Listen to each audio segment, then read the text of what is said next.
आता isakal.com आहे देशातील नंबर 1 ची मराठी न्यूज वेबसाईट। प्रत्येक अपडेटसाठी isakal.com ला नक्की भेट द्या। आपले प्रतिनिधी सचिन बोनसोडे आपल्या सोबत आहे। सचिन, संगमनेर मध्ये नेमकं काय घडलंय? आमदार अमोल खताळ जे आहेत ते गणेश उत्सवानिमित्त एका सार्वजनिक कार्यक्रमामध्ये भेट देण्यासाठी गेले होते आणि त्या ठिकाणी त्यांच्याशी हस्तांदोलन करण्यासाठी आणि त्यांच्यासोबत सेल्फी काढण्यासाठी मोठी गर्दी झालेली होती आणि या गर्दीचं त्यांच्याशी हस्तांदोलन करण्याच्या बहाण्याने हा हल्लेखोर जो आहे त्यांच्यापर्यंत पोहोचला आणि त्यांनी थेट अमोल खताळ यांच्यावरती हल्ला केलेला आहे। मात्र याच वेळी खताळांसोबत असलेल्या सुरक्षा रक्षकांनी त्याच्यावर झडप घातली आणि त्याला ताब्यात घेतलेला आहे। आता सध्या तो संगमनेर पोलिसांच्या ताब्यामध्ये आहे हल्लेखोर। मात्र ही घटना जी आहे जशी समोर आली किंवा ही माहिती जशी पसरली तसे अमोल खताळ यांचे समर्थक मोठ्या संख्येने आता पोलीस ठाण्यावरती जमलेले आहेत आणि या आरोपी नेमका कोण आहे याची माहिती आम्हाला द्यावी अशी मागणी त्यांच्याकडून केली जाते। तर दुसरीकडे आता अमोल खताळ हे देखील आपल्या कार्यकर्त्यांना शांततेचं आवाहन करतात। मात्र कार्यकर्ते आक्रमक झाल्याचं बघायला मिळतंय आणि मोठी घोषणाबाजी कार्यकर्त्यांकडून त्या ठिकाणी केली जाते। आपण जर बघितलं तर गेल्या काही दिवसांपासून संगमनेरातील राजकीय वातावरण ढवळून निघालेलं आहे आणि त्यातच आज सार्वजनिक ठिकाणी आमदार अमोल खताळ यांच्यावरती हल्ला झाल्याने मोठी खळबळ उडालेली आहे। खरं तर हा हल्लेखोर नेमका कोण आहे, हल्ल्याचं कारण काय आहे याचा तपास जो आहे तो पोलीस करत आहेत। हल्लेखोराची कसून चौकशी पोलिसांकडून सध्या सुरू आहे आणि या संदर्भातच पालकमंत्री राधाकृष्ण विखे पाटील यांची देखील आताच प्रतिक्रिया आलेली आहे।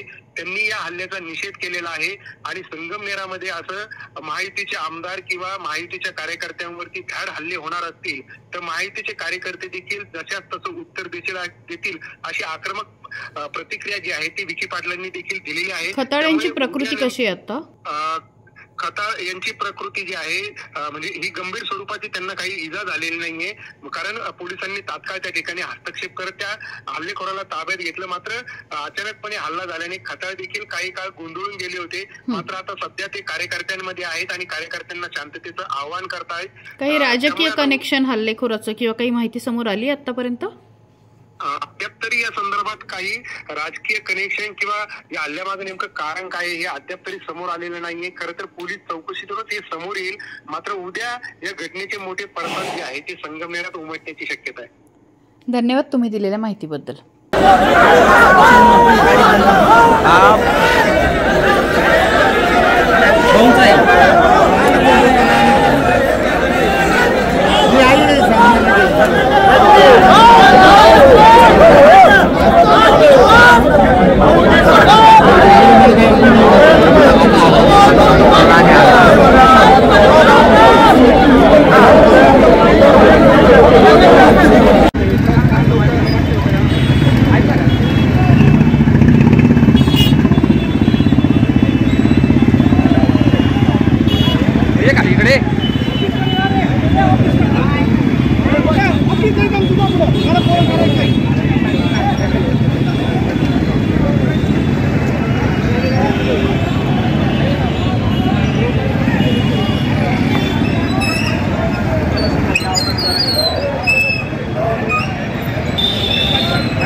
महाराष्ट्रातील सर्व बातम्यांचे विश्वासार्ह व्यासपीठ